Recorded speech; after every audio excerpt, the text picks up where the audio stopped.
lanjut usia. Nah, saya akan meneruskan dari memahami lansia. Kemarin sudah dijelaskan tentang pemahaman lansia, tetapi belum selesai ya Bu. Sekarang kita lanjutkan. Nah, lansia itu juga ada yang mengalami kekerasan yang biasanya dilakukan oleh orang sekitarnya seperti anak, menantu, tetangga, ataupun orang asing. Nah, ibu-ibu di sekitar jenengan, di sekitar tempat jenengan itu ada atau tidak Bu? Lansia yang mengalami kekerasan? Ada ya Bu. Contohnya seperti apa Bu? Dulunya lansia ini kerjaannya namanya turun belakang untuk pokok, terus dia jatuh, akhirnya mengalami kecacatan. Sekarang dia hidup dengan di atas kursi roda.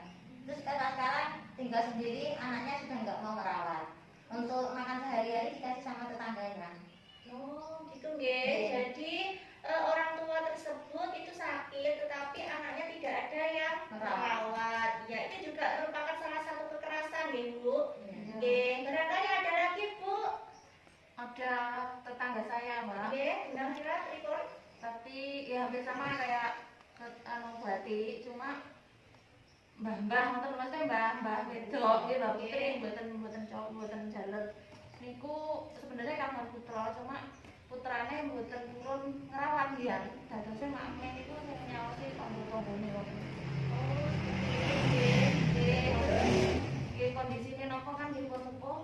Dadose lek pas wayah tengah malam nggih ngoten niku nggih.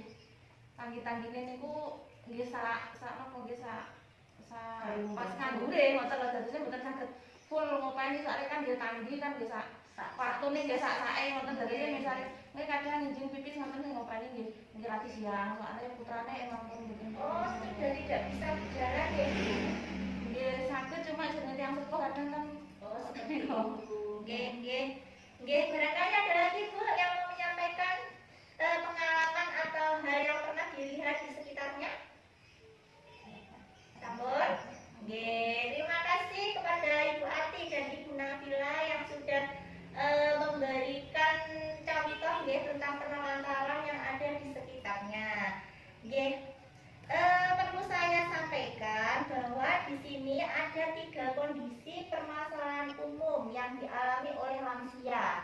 Oke, di sini pertama kondisi fisik Bu. Yang pertama, contohnya misalkan seorang lansia itu yang namanya lansia itu kondisinya sudah tidak kuat seperti orang yang masih muda ya Bu, tenaganya sudah berkurang itu bekerja. Nah, karena apa? Di sini kalau yang namanya lansia itu sebenarnya kan sudah tidak seharusnya bekerja, tetapi seorang kakek tersebut tetap bekerja. Itu juga merupakan kondisi fisik, kekerasan secara fisik. Kemudian yang berikutnya itu adalah kondisi psikososial. Nah, kondisi psikososial dari kakek tersebut adalah kakek tersebut itu mempunyai anak, tetapi anaknya itu tidak mau merawat bapaknya yang sudah sepuh ini tadi, sehingga bapaknya itu tetap harus bekerja. Karena apa? Karena dia juga butuh makan ya. Jadi bagaimanapun dia tetap bekerja. Itu merupakan kondisi psikososial yang dialami kakek tersebut. Kemudian yang selanjutnya, yang ketiga itu kondisi spiritual. Nah, kondisi spiritual ini merupakan kerohanian Bu ya. Jadi akibat dari kakek ini bekerja yang terus menerus, akibatnya dia lupa. Misalkan waktunya sholat, dia menjadi tidak sholat. Ketika bulan puasa misalkan ya, ketika bulan puasa karena dengan tuntutannya itu tadi, biasanya kakek tersebut juga tidak bisa menjalankan ibadah puasa karena ya, memang tidak kuat, fisiknya sudah tidak kuat lagi seperti itu. Nah, bisa dipahami Bu ya? Ada pertanyaan? Tidak. Belum, berarti sudah paham ya apa yang saya sampaikan. Nah, kalau sudah bisa dipahami, nanti saya minta ibu-ibu menjawab menjadi 3 kelompok. Dibagi menjadi 3 kelompok. Ini ada satu kasus. Nah, satu kasus. Ini nanti dari 3 kelompok, masing-masing ada pertanyaannya sendiri-sendiri. Ini saya bagikan lembar kerjanya dan satu kertas ini nanti buat menulis hasil dari diskusinya. Bawa pulpen semua, Bu? Iya. Bawa. Oke. Nah, sudah. Kalau sudah, di sini Bu, jenengan simak di pertanyaan.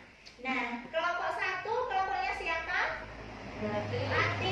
Kelompok 2, Bu Nabila. Kelompok 3, Bu Ana. Ya.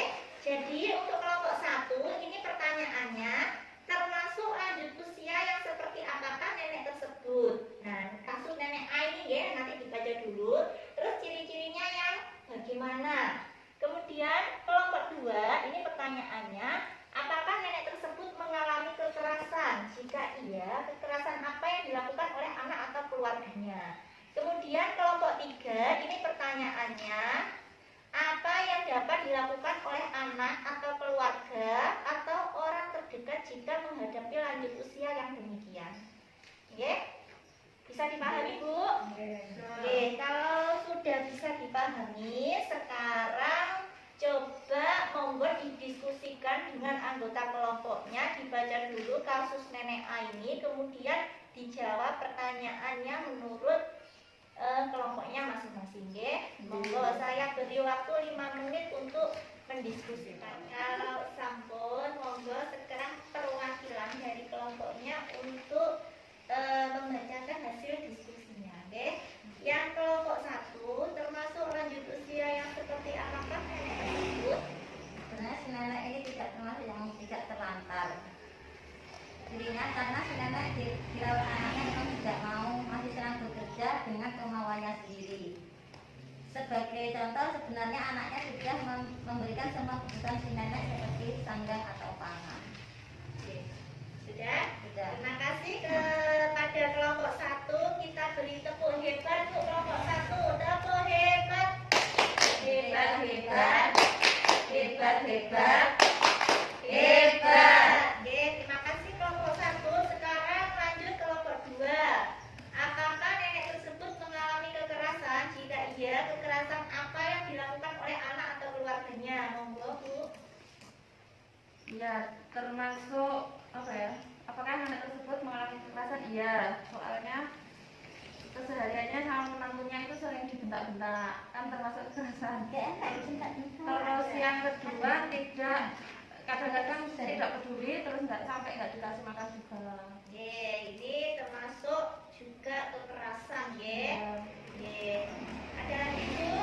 sudah. Sudah. Jadi dari kelompok 2 ini tadi ya mengalami kekerasan karena nenek tersebut sering dibentak-bentak siapa, Bu? Sama menantu, Menantu sama anaknya juga. dan kedua cucunya. Menantu ya yang membentak. Terus kemudian juga kenapa? Tidak peduli dan pernah beberapa kali tidak menyiapkan makanan. Oke, terima kasih kepada kelompok 2. Kita beri tepuk hebat, tepuk hebat. Hebat, hebat. Hebat, hebat. Hebat. Sekarang lanjut kelompok 3.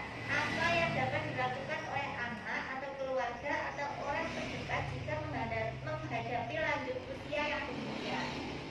Sering ditemani, sering diberikan nasihat secara perlahan dan sabar agar lebih bisa menjaga kebersihan. Oke.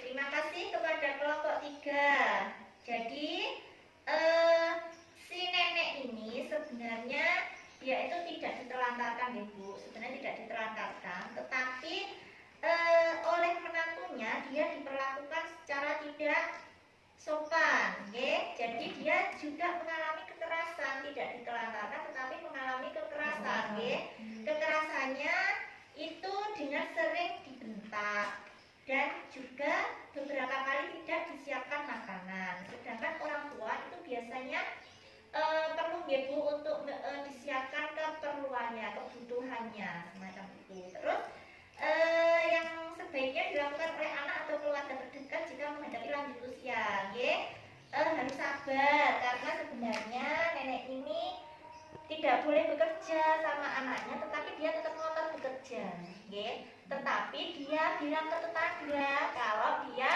disuruh bekerja. Dia itu mengatakan bahwa anak-anaknya tidak sayang kepadanya karena sering berselisih paham. Terus kemudian juga nenek ini biasanya menunjukkan perilaku yang memalukan, misalnya menggunakan baju yang sudah tidak pantas.